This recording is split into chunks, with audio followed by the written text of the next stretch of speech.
Fed Bullard says he would have favored a 50 basis point rate hike at the last Fed meeting. This is following Fed Mester earlier in the day, that is this woman right here, saying she would have supported a larger rate hike at the last meeting as well, with both of these Fed members suggesting, hey, maybe we'll do a 50 basis point rate hike at this upcoming March Fed meeting. This is sparking a pretty ferocious downturn in the S&P 500 to close out the trading day of February 16th. So what do you need to know? What kind of economic data is on the near-term horizon? What kind of earnings are coming here in after hours and tomorrow? But most importantly, what does the data look like behind AMC, and how is AMC holding up after this market's latest downtrend? Guys, let's get into this video. Hit that like button and subscribe to the channel, especially if you learned something in this video, or you like my perspective, or you just like the stock or the stock market. Let's get into it, guys. So like I just reported to you guys, Jim Bullard just said this about 5 minutes ago,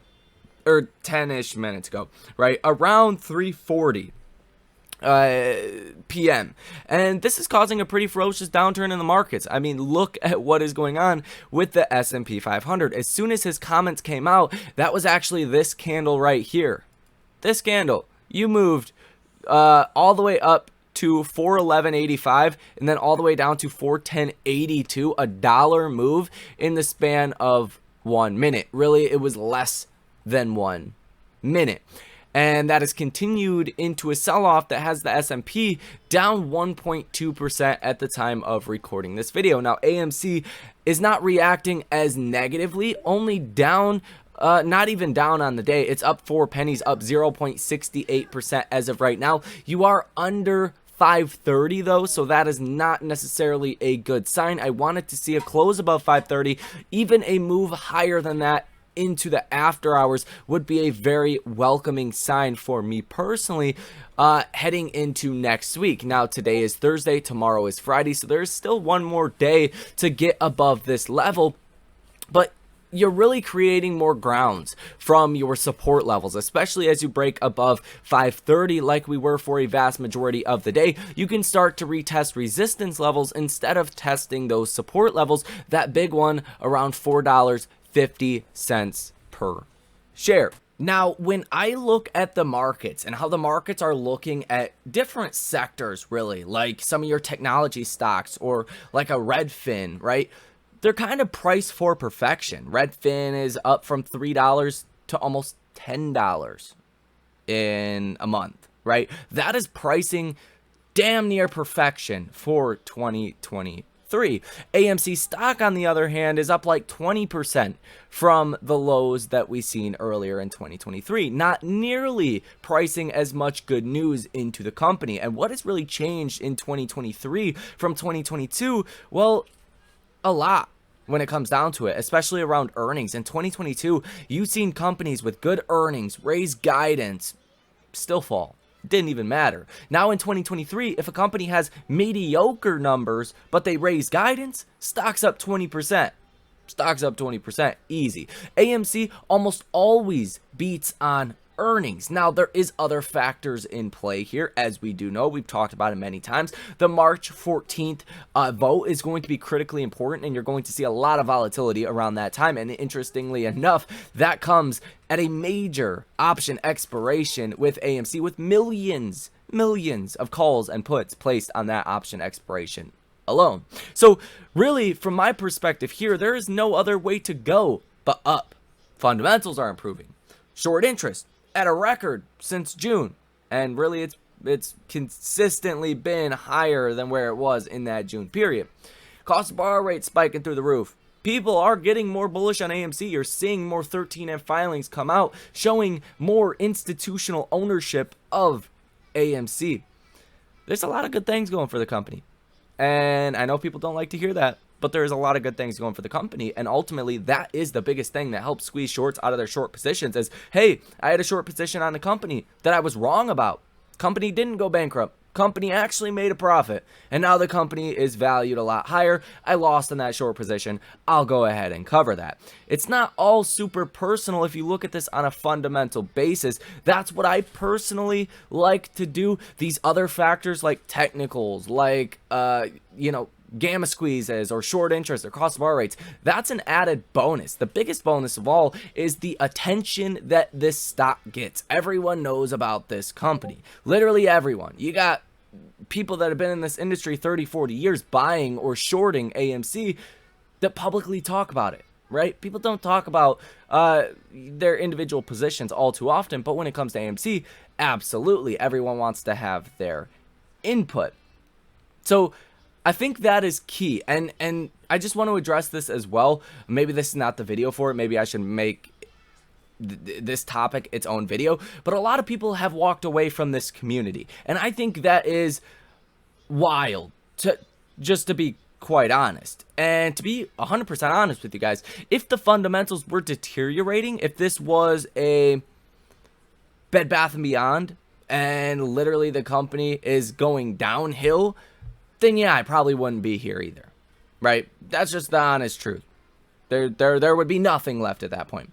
AMC is on an upward trajectory, and that's pretty clear to see. So that's all I'm going to comment on that. I'll probably make a whole entire video on that topic alone, because I think it's important to know why you are in the trade. Besides just, you know, cost of borrow rates equal this, short interest equals this, technicals equal this. It's what is the underlying core of this trade. It always comes down to fundamentals. Is the company going bankrupt? Yes, I know AMC doesn't trade off of necessarily fundamentals, but to a certain extent, everything trades off of fundamentals, especially over the course of time, right?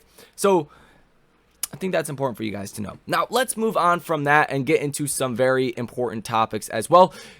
Today, after hours, coming out right about now is DraftKings, DoorDash, Redfin, and Vail earnings. We talked about this in an earlier video here today, and it'll be interesting to see how these guys do report. John Deere in the morning as well. These companies will be important for their own reasons. Obviously, you probably know, right? Redfin, real estate, gonna be important. DoorDash, more services, more travel, gonna be important. So watch out for that one. Now, as far as what happened earlier in the day, wholesale prices rose 0.7% in January, like I already reported to you guys, and that is the producer price index. Core PPI increased 0.5% compared with expectations for a 0.3% increase, and jobless claims edged lower to 194,000, beating the 200,000 number that was the estimate.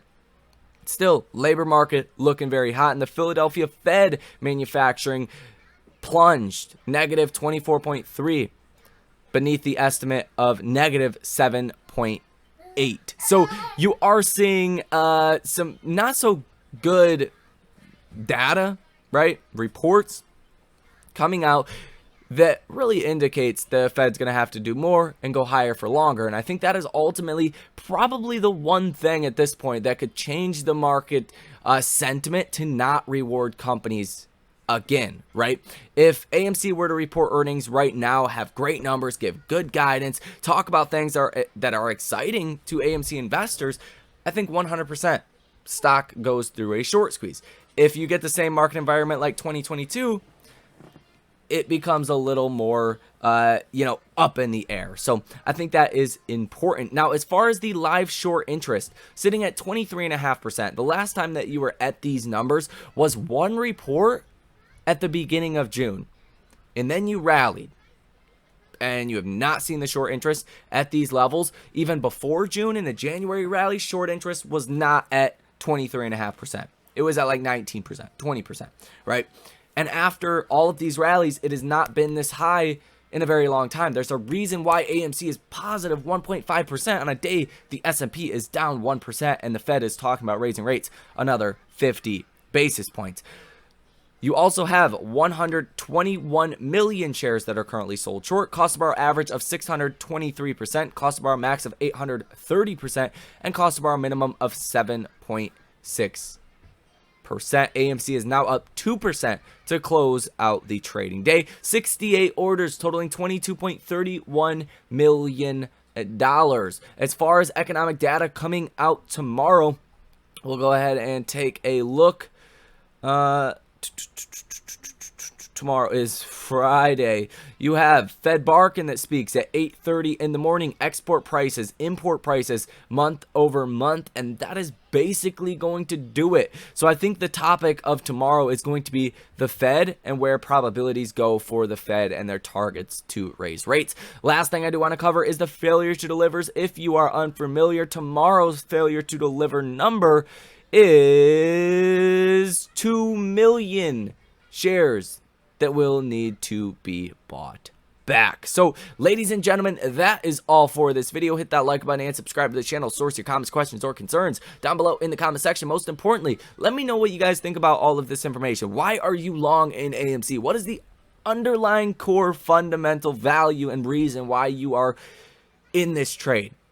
Do you think along the same lines as me? Do you have your own input on this? I would love to hear from you guys. And also, while you're down there, let me know if you want a video on my personal perception, why I am still in this trade, why I wholeheartedly believe in this trade. Really, nothing could steer me the wrong way, because after all, seen a lot of people come and go, a lot of creators not talking about this topic anymore, and just my personal opinion here, I think that is very flawed. It really shows that a lot of people don't know what they're doing in the markets. They were looking at this the wrong way, at least from an other creative or creator kind of standpoint. So I'm not going to rant too much. I'll save that for another video. Hit that like button. Like I said, all of that good stuff. If you guys want to come trade with me live in real time, clap that ass, hit that slap button on those options.